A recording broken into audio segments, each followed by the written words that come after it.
কুকুরটাকে আপনারা দেখতে পাচ্ছেন ডাকতেছে, এটা হচ্ছে একটা আলামত। এইখানে নিশ্চয়ই কিছু আছে এই গাছের মধ্যে।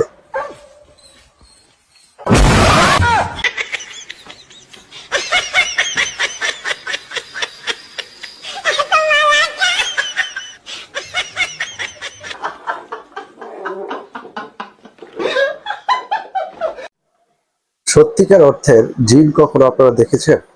আসলে জিনের আকৃতি কেমন হয় কেউ কি কখনো জানেন?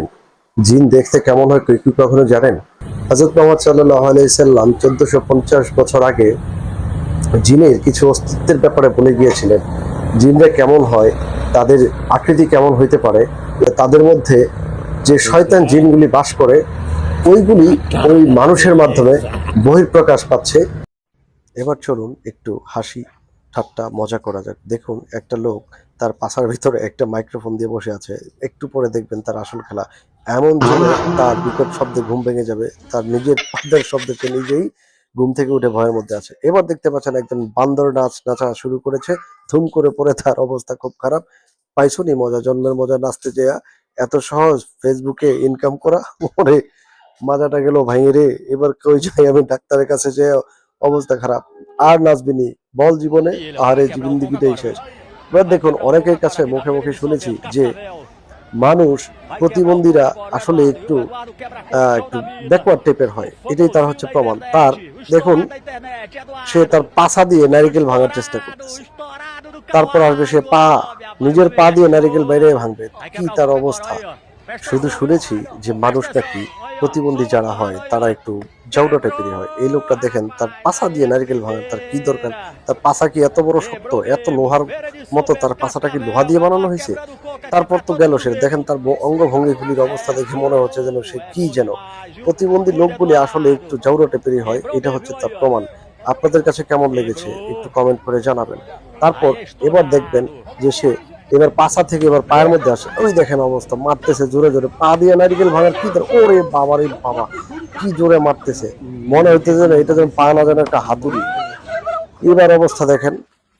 এবার দেখুন একটা সাপ কিভাবে তার এই বাইকের ভিতরে যে বসে আছে, এই সাপটা যদি কোনোভাবে সে গাড়িতে উঠতো তারপরে যদি তাকে ছবল মারতো তাহলে তার নিশ্চিত মৃত্যু ছিল। বিষধর একটা সাপ তার গাড়ির ভেতর যে বসে আছে, কি ভয়ানক একটা ঘটনা, কি ভয়ানক একটা দৃশ্য, দেখে গা শিউরে ওঠার মতো। আমি তো ভয়ই পেয়েছি। আপনারা কেমন পেয়েছেন কমেন্ট করে জানান। এই ভদ্রলোককে দেখুন বাংলাদেশের অথবা যেই দেশেরই হোক, আন্ডারওয়্যার পরা অরিজিনাল অরিজিনাল সুপারম্যান, স্পাইডারম্যান। এবার আপনারা দেখতে পাবেন সে কি কারণে ছাদের উপরে গিয়েছে, আপনারা এটা বুঝতে পারতেছেন অবশ্যই কমেন্ট করে জানাবেন। কেন সেইখানে গেল আর দৌড়ে কেন পালাচ্ছে এই হোটেল থেকে? এবার সে তার বেয়ে চলে যাচ্ছে, এত কি তার প্যারা ছিল যে কাপড় চোপড় খুলে তার বেয়ে তার পালাইতে হবে? নিশ্চিত এটা বুঝতে পারছেন কেন? এইটাই হচ্ছে তার প্রমাণ। আপনাদেরকে বলে বুঝাতে হবে না, যারা লিজেন্ড আছেন তারা অবশ্যই আমার এই কথা থেকে এই ভিডিও দেখে বুঝতে পারবেন, বুঝে গেছেন ইতিমধ্যে যে সে কেন এইভাবে পালাচ্ছে। তবে যাই হোক, লোকটা কিন্তু অসাধারণ প্রতিভাবান একজন ব্যক্তি। সে আকামের মধ্যেও প্রতিভাবান আছে এবং কামের মধ্যেও স্পাইডারম্যান সুপারম্যানকে ওভারটেক করে রিয়েল হিরো হিসেবে পরিণত হয়েছে। এইবার দেখুন তার আসল অবস্থা। এইবার ফসকে শেষমেশ লোকটা মারাই গেল।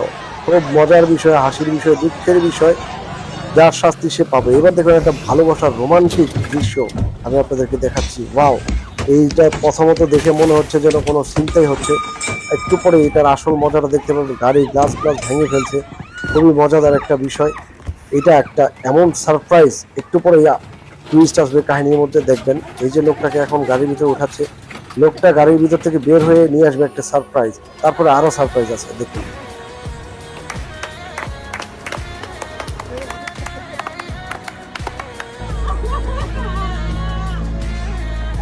এইবার দেখুন তার আসল সারপ্রাইজ। মেয়েটা তো ভয়ে তার কি অবস্থা হয়েছে আপনারা নিজের চোখে দেখুন, নিজের চোখে না দেখে বিশ্বাস করতে পারবেন না। ও তেরি, কি হয়ে গেল! এবার দেখুন 12 ভাতারি কাকে বলে। আপনারা কি এরকম কখনো শুনতে পেয়েছেন, দেখতে পেয়েছেন? দেখুন তার অবস্থা। আসলে মেয়ে মানুষ কতটা খবিশ হইতে পারে, কতটা জঘন্য হইতে পারে, এটা হচ্ছে তার প্রমাণ। অথবা কন্টেন্ট ক্রিয়েটরের জন্য এরকম কন্টেন্ট তারা বাছাই নিতে পারে, এটা ভাবতেও অবাক লাগে। দেখতে থাকুন তার ভিডিওগুলি এবং সে কি বলে, কথা শুনলে হাসবেন, কাঁদবেন না কি করবেন সে আপনারা নিজেই বুঝতে পারবেন না। এবার দেখুন সে বগলে গন্ধ শুকছে, কি জঘন্যতম একটা বিষয়। পাটা টিপে দাও না। দেখলে শুধু আমার স্পর্শ পেতে চায়। এতক্ষণ তো স্পর্শ ছিল, এবার তো কাহিনীর মধ্যে একদম পুরো টুইস্ট এসে গেছে। দেখুন তার অবস্থা, সে প্রস্তাব করেছে, সেটা আশীর্বাদ সে নিয়েছে। তার অবস্থা দেখে মনে হচ্ছে যেন সে একজন এত আমার ভালো একজন যে প্রেমের পাদ গল্প মেরেছে, তাতেও সে ছড়িয়ে অনেক গেলে আরাম পেয়েছে এবং আকাশে সুগন্ধি পেয়েছে, সে খুব বাতাসে শান্তি অনুভব করেছে।